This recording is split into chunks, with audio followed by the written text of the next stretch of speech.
Hi everybody, welcome to our Friday Facebook Live. I'm Dr. Greer and I've got a bunch of stuff we're going to talk about today.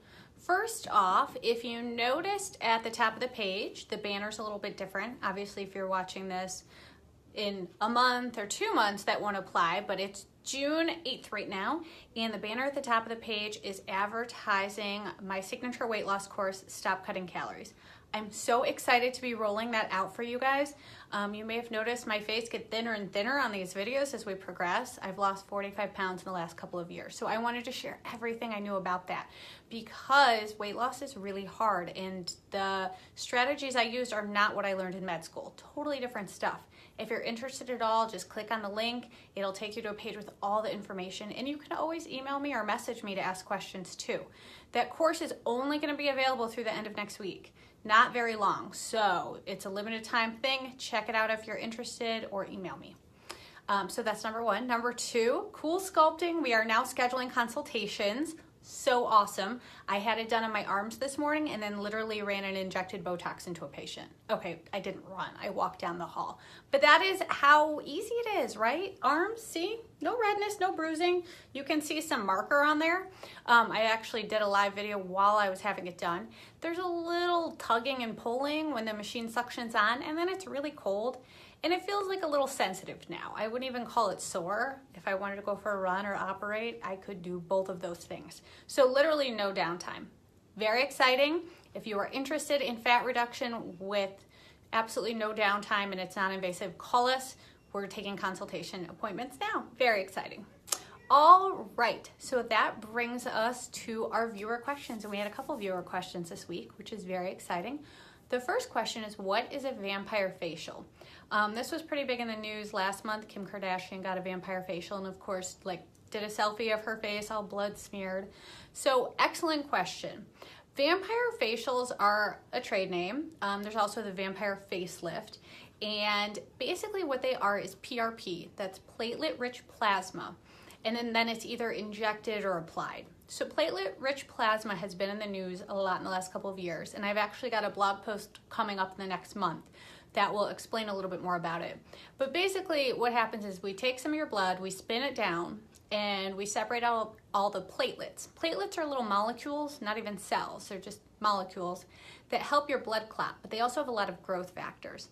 So they're being used all over the place in orthopedic surgery to help bones and joints and tendons heal, and then they're being used cosmetically. So there's a couple ways they can be used. The vampire facelift is when that PRP, the platelet-rich plasma, is injected into the face, and that can be done with fillers, that can be done in addition to fat grafting, either option.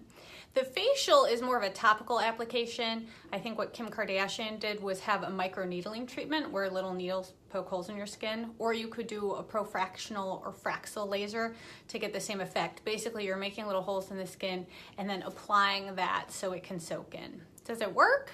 Honestly, there aren't really any good studies. I think there are more studies in the areas of bone and joint surgery. The problem is there are different ways to prepare the PRP serum itself, and they don't all contain the same concentration of platelets and growth factors, so it's very hard to compare. There's not great data, and it is kind of a cash cow for people because insurance doesn't cover it for any indication that I'm aware of, including orthopedic surgery. So when you get not a lot of data, plus it makes a lot of money, that's one of those things I'd be wary about. Now, it's not gonna hurt you as long as you're in a board-certified doctor's office in a clean environment, but you may not see a lot of results for your money. So, I don't know, on the fence on that one. I would wait and see more data. All right, question 2. What vitamin supplements are good for skin, and are collagen supplements important? Supplements are interesting because, again, big markets, and although they are regulated by the FDA, they're actually in the same category as food, not as drugs. So supplements can vary in the concentration of active ingredients. For that reason, I would definitely stick to your major drugstore brands like Nature Made. Stick to the big brands. Don't be getting random stuff that's shipped in from foreign countries because you don't actually know what's in that and it's not really checked. In terms of effectiveness, Americans eat a pretty broad diet. It's unusual to be totally nutritionally deficient in something. all of our food is fortified to high heaven. So even if you don't eat a lot of fruits and vegetables, your basic, really important nutrients are in there. That being said, you know, a multivitamin is never a bad idea. I take a prenatal because I'm of childbearing age, and also it's got a little extra folate, which is good for brain health if you have a history of dementia. So, you know, I think there's nothing wrong with taking a prenatal.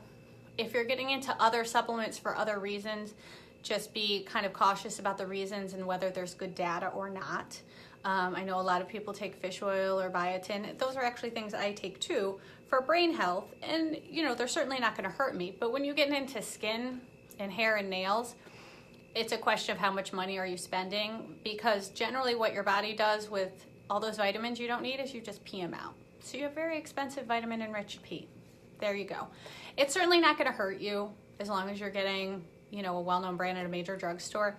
It may not be that effective. At the end of the day, try it and see what you think. Now, the collagen supplements, that was the second half of that question. What about collagen supplements?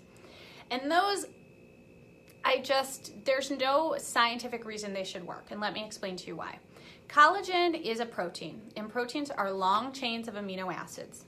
The way proteins differ is by what amino acids make them up and in what order. So amino acids, there are 20 different ones. There are your essential ones that you get from your diet, and then the non-essential, which your body can make those amino acids.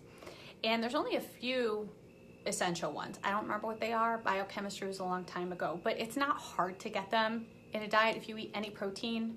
You know, beans and rice contains all of the essential amino acids. So basically, amino acids are not something you're ever going to be deficient in if you are an American, okay, and you eat. But what happens when that gets broken down, so it goes into your stomach, and all proteins are broken down into their component parts. So collagen is going to be broken down into the same proteins that a steak would be, or a chicken breast, or not proteins rather, but same amino acids. So there's no benefit to taking a collagen supplement compared to just eating protein. There's nothing special in that. Yes, collagen is a component of connective tissue.